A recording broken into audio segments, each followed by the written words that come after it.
We're supposed to press on the 4 clips on the left and right sides of the head unit, shown here, and slide the head unit out, and it's supposed to be easy.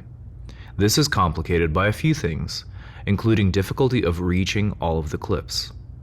I recommend an Allen key, which makes it easy to press the clips in on the driver's side due to the trim surrounding the steering wheel being in the way.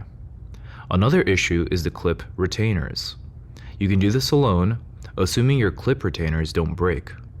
The clip retainers are circular bits of plastic next to each clip that can be turned by an Allen key. Again, the clip retainers on the left are difficult to reach, and the clip retainer on the top left is the hardest to reach of them all due to the trim piece. An Allen key helps to apply the pressure. My clip retainers were old and worn, and you're supposed to be careful because if you turn them too far, you break them off like I did, or they break from old age.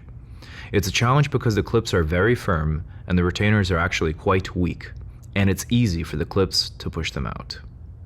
You can turn all 4 clip retainers and hope they hold and pull the head unit out, or you can do what I did, which is get lucky on a couple of the clip retainers and ask for help on pushing in on the rest of the clips on both sides simultaneously and pull, since I couldn't get the plastic clip holders to actually hold down the clips in all places.